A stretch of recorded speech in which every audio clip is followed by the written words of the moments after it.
So we're going to get started. We're going to talk about, do we want to talk about Doc Rivers? Do we want to talk about the finals? Which way we want to go first? It don't matter, man, because we're gonna touch on all of it. Pause. All right, so let's get going then. All right, y'all, this is our take. This is Mark the moderator. Banks.com, the game is the game, always. Leaf is only family, Brooklyn forever. Aid the process, AD all day. Only until the Sixers make a hire. But yo, so check it out. So let's have this NBA conversation. Let's talk about Mr. Doc Rivers and the Clippers. And let me get your take on, I gotta ask, was Doc supposed to get fired? And is he the fall guy? Can I go first? Go ahead, Avery. Go ahead, Avery. So the last time we was on this show, I clearly said, yo, listen, Clippers, if y'all lose, we'll take Doc from you, no problem. So I see it come to fruition. But anyway, no, Doc is not the fall guy. That's horrible. Doc should not be the fall guy. To me, yeah, we could argue the whole 3-1, them coming, losing, having teams come back down 3-1. But, yo, man, when are we going to put it on the players at some point? When we had a long discussion about Kawhi. We had a long discussion about PG. When are we going to put it on the players?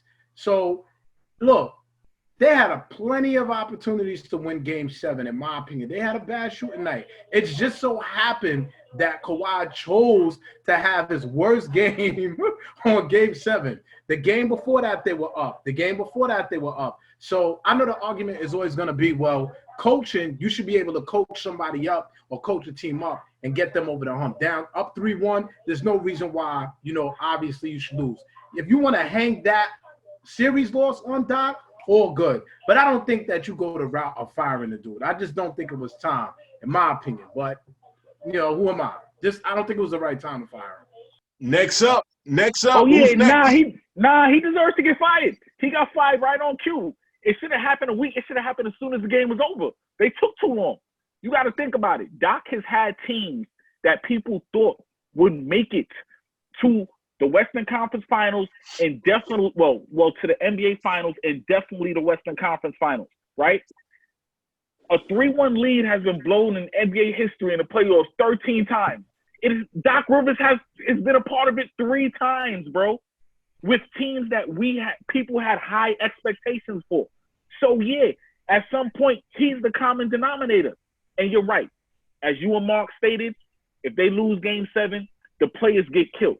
But at some point, we got to point the finger over there, too, because it ain't like these games was close.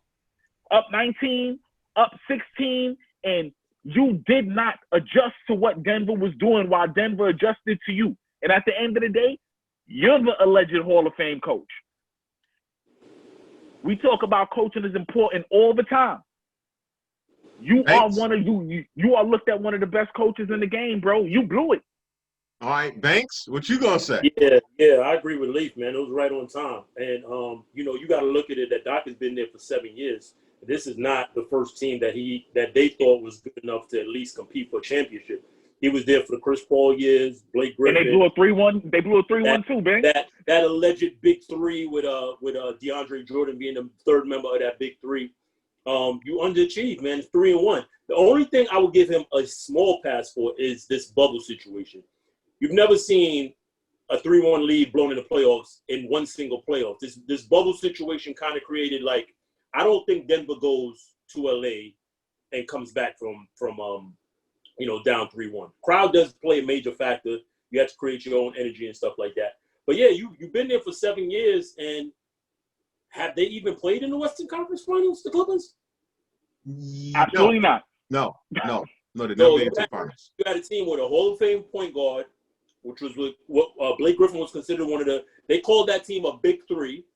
You have this team, and you don't even get to the Western Conference Finals. Not even the Western Conference Finals. Yeah, I think it was about. But hold on. But wait, hold on, Abe. Hold on, Abe. Abe. Go ahead. But let me ask a question though. What can a coach do when a dude is shooting into the stands? He had 2 points in the fourth quarter of a game 7. At the end of the day, hold on, let me finish now. Okay. PG, no show. Lou Williams, no show. Montrezl Harrell, no show. What can a coach possibly do when dudes can't put the ball in the basket? I can answer that question for you. Go ahead, Banks. You could have won game 5 and you could have won game 6 when you was up big. That's coaching. That's coaching. Hold on. 19 points. We not taking our foot off the gas until these dudes is finished, until they tap out. Up 19 in the NBA is not a lot of points, bro. But let me ask you a question, Banks. In a must-win game 7, if your superstars has sold you out, and your superstars ain't show up to the game 7, yes, they should have won game 5. They should have. I put those 2 games out. Yo, even if I put that on Doc, game 7, Kawhi Leonard, Paul George, Lou Williams, Montrezl Harrell. You don't show up. What can a coach possibly do in a game 7? Now, Leaf, you said you had the answer. I'm going to go to what you guys always say. You put your guys in the best position to be successful. Amen. Paul George should not be shooting jump shots. We know that. So let's put Paul George. He's been shooting bricks the whole goddamn bubble. And guess what? In a bubble burst. Exactly. What I'm saying. That's not the coach's fault. Hold on. No, as a coach. If you take a 3, you coming out the game. I don't want you hold on, man. Let me give you one. Hold on. Let me speak. Go ahead. As a coach, you make adjustments. Paul George, you are not hitting a jump shot. Drive to the basket. Let me give you an example. Dwight Howard did not play in the second in the second round for the Lakers. An adjustment was made. We need you against Denver. That's what coaching do. You put your players in positions to be successful. Do you Doc do Rivers that did not do that. He Paul let them George. Leave. Come on, Leave. Paul, that's like, listen, Leave. Hold on. Paul George. Leave. I'm just saying, I'm not going to get your personal feelings about him. I'm just saying to you, in the history of basketball, when Kobe, the great Kobe Bryant in Boston had a bad game 7, he tried to shoot his way out of it. Did they bench him? No. At the end of the day, you got 2 players. We are not comparing. Paul George to Kobe Bryant. I said the history. We are not going to do that. John Starks, game 7 against Houston. We are not going to mention John Starks with Kobe Bryant. We are not players that game 7s, they had bad games and they didn't bench him. Mark, thank you. You know what? I'm glad you used John Starks for an example because Pat Riley got killed for not pulling him. And what did I and listen, he didn't pull him. Davis hit as soon as he came in the game. Of course, you don't pull him in that situation. You don't pull him. When have we seen it? You look at the history of Paul George, and have we seen it, Leaf? I just asked the question. When have you seen a 1 or number 2 pulled in the game 7 for having a bad game? That's all I'm asking. Wait, hold on. Let me answer the question. Let me answer the question first, Avery. It wasn't a game 7, but it was a closeout game, and Phil Jackson sat Scottie Pippen ass down on the bench. Game 7. Down on the bench. No, I'm not talking about. I'm talking about Utah. Game 7 in a game 7. When have a 1 or 2 star player on a team been sat down and you have not seen it? Avery, I'm gonna let you go. Then I got a point to make about that. Go ahead. Okay. Now you could go. I'm just writing out these passes right now. Okay. What I'll say is this though, right? You're writing one for Doc Rivers. Maybe you don't pull a Paul George, but coaching is you would say, hey, Paul, the jump shot's not working, brother. I need you to go to the hole. Be aggressive, go to the hole. That's coaching. No, listen. Listen what I'm gonna say to you. Oh, go to the hole. They cannot stop you driving. Listen, change it up without going back watching the game play by play for that game 7. But what I'm gonna say is this though. As much as Doc gets killed, like I'm going to say to you, I call Doc the fall guy because truthfully, you can't get rid of Paul George and Kawhi Leonard. So the only person you can possibly get rid of is Doc Rivers because That's true. That's Hold on, true. but Mark, True. the last time we did this show and we spoke about it, if I remember correctly, you said if they lose Game 7, Doc Rivers should be fired. Listen, I agree. Listen, I said he's a fall guy. That's why I call him the fall guy, because he's going to get going. But Kawhi is the actual person that needs to be fired. If anybody's going to be fired, it should be Kawhi Leonard for a horrible Game 7. Get rid of players. He had a horrible Game 7. He definitely did. Believe we set that up going into it. Me and Avery said, if he has a bad 7, he gets killed.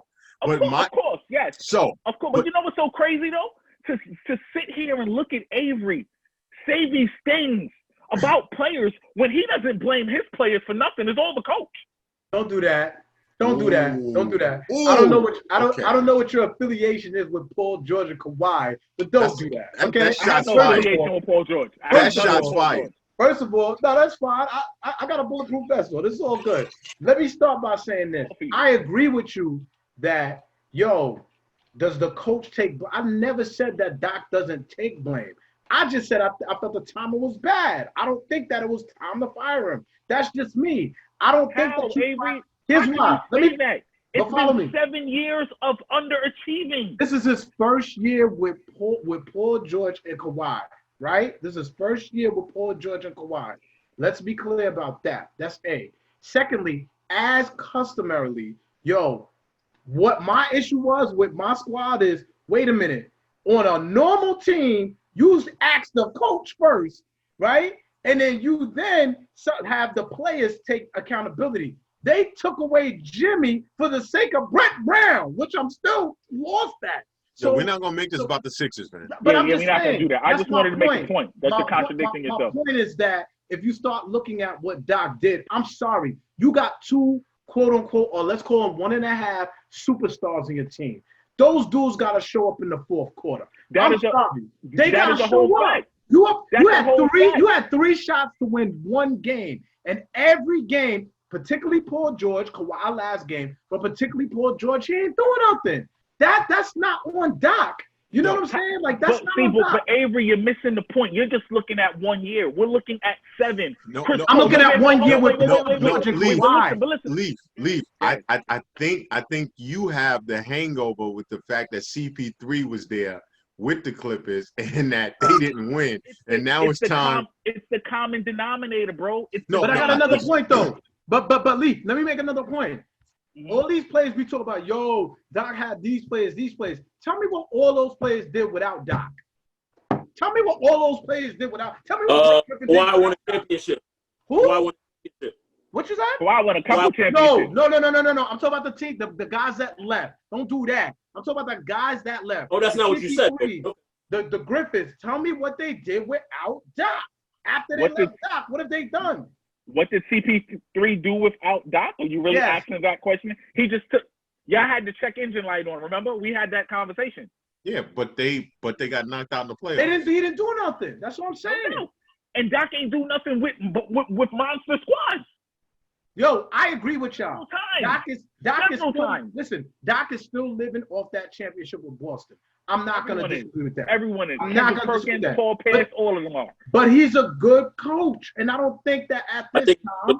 I think he's a good. But there's a difference between good and great. He gets looked at as a great coach. No, he's a good coach. Hold on. Because does coaching a team to a chip make you a great coach? No, you would say no. No, listen. I would say no. Listen, hold on. Let's come back with that. That's a conversation we got to continue. We'll be right back, y'all. This is Our Take. Peace. Fire, Doc.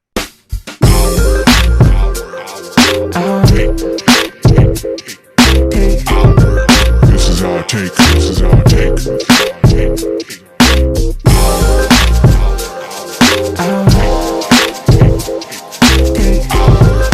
is Our Take. This is Our Take.